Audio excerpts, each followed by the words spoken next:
tulin tänään Norjan rajan yli tuolta Kivilompolosta. Ja heti kun tulin Norjan puolelle, niin ilmasto muuttui. Siis olihan Suomessakin kylmää, mutta täällä oli ihan selkeästi semmonen kylmä tuuli. Ja muuten paistoi aurinko ja koko päivän on ollut tosi hieno ilma. Nyt paikoitellen jopa lämmin, kun tässä istuu. Viime yönä oli edellisessä leiripaikassa Suomen puolella +3 astetta yöllä. Mut mulla on toppoliivi ja toppasortsit, sit oli 2 merino-pitkähiästä paitaa, 2 merino-pitkikset ja sitten merino-pipo ja kynsikkäät. Hyvä talvi, tai ei talvimakupussi, mutta armeijan makupussi. Ja sit on 4 vuoden ajan Dura X-Ped ilmatäytteinen patja, niin se on todella hyvä. Niin ei oikeastaan ollut kylmä. Ja sitten kun on nukkunut teltassa, niin uni on maistunut ihan törkeä hyvin. Et silloin kun mä vuokrasin sen mökinkin tuossa yhdessä kohtaa tuolla Äkäslompololla, niin en mä saanut nukuttua siellä sängyssä. Mä koko ajan mietin, että oispa teltassa nukkumassa.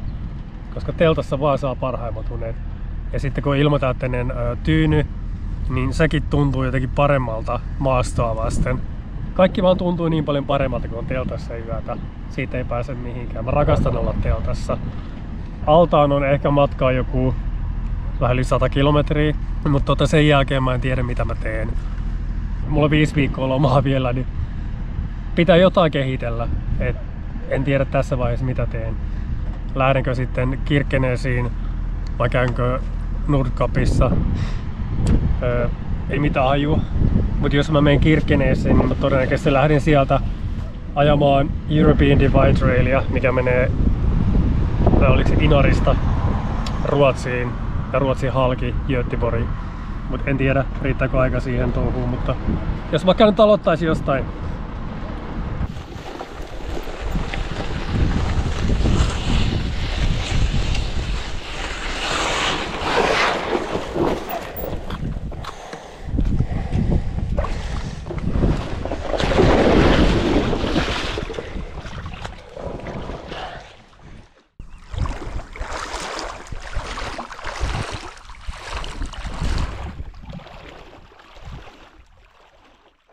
No se joen ylitys ei mennyt kovin hyvin.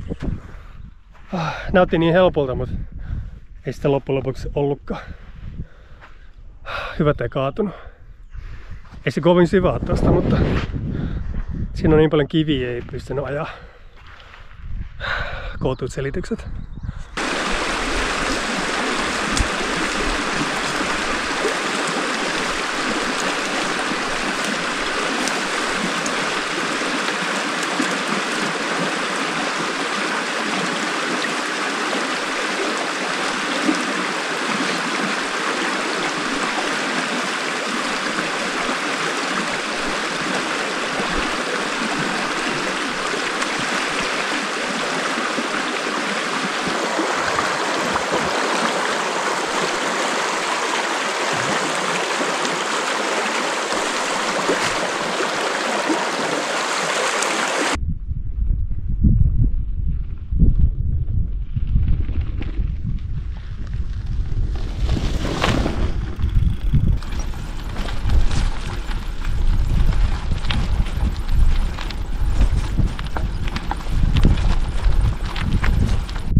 Karmin sanoi, että mun täytyy polkea ylös 2 kilometrin matkan kaltevuudella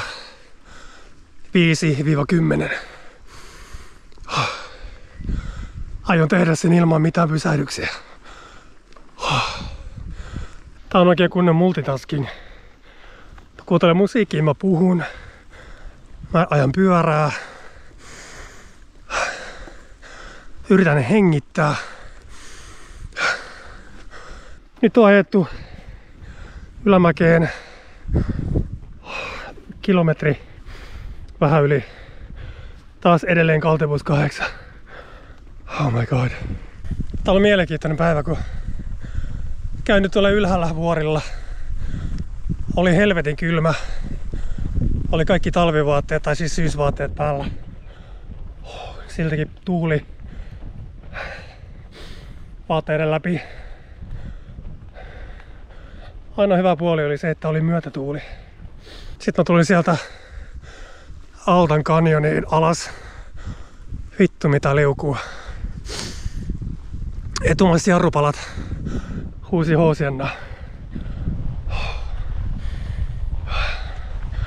Et ollut aika radikaali päivä.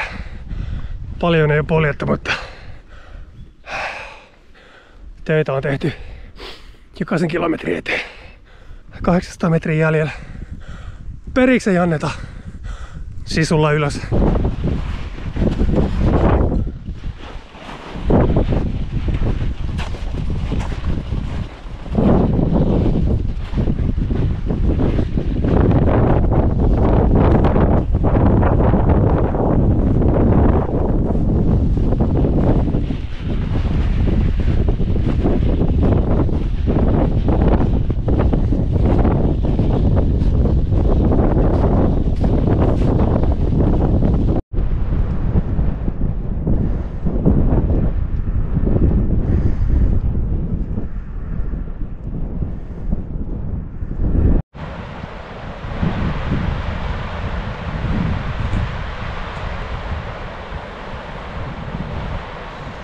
Huomenta. Vähän on turvannut olo, niin kuin näkee naamasta. Nukui kyllä hyvin. Viime yönä oli tosi kylmä. Kova tuuli. Sitten piti laittaa kaikki merinokerrastot päälle. Oli vähän kylmät oltavat kyllä. Heräsin 6 aikaa jo. Nyt on kello jo 7:30.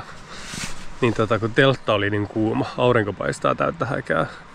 Mut joo, katsotaan vähän maisemia. Mä näytinkin tossa hiukan.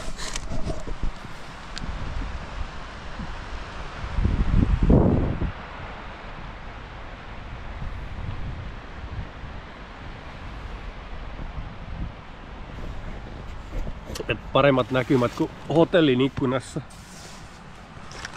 Ei voi muuten sanoa. Hyvä paikka teltalle, eikä toi liikenteen metelikään nyt niin hirveästi haitannut.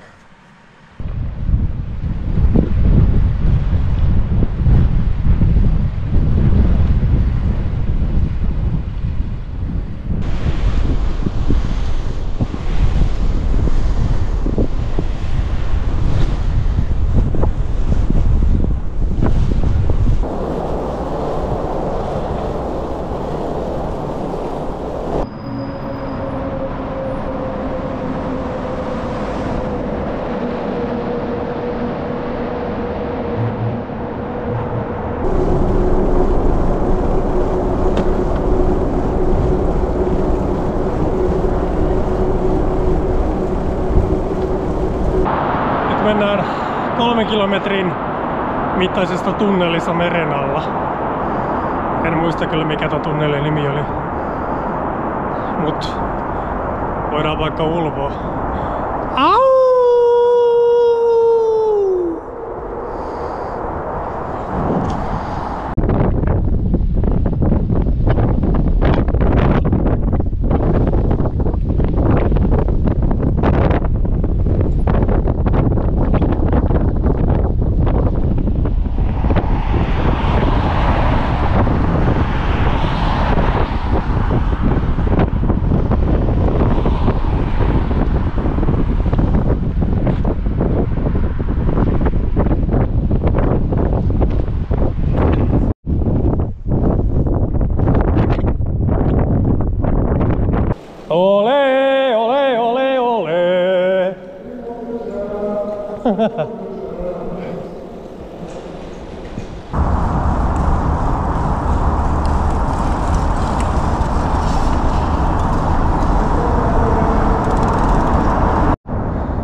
Näin on alitettu 6 kilometrin pituinen tunneli meren alta.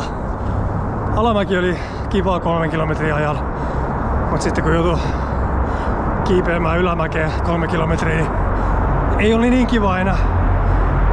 Ja tällä mitä ilmastoitiin, karmea meteli. Mutta ainakin meillä on jalkakäytävä, mitä normaalisti kaikissa Norjan tunneleissa ei oo. Et aika luksusta.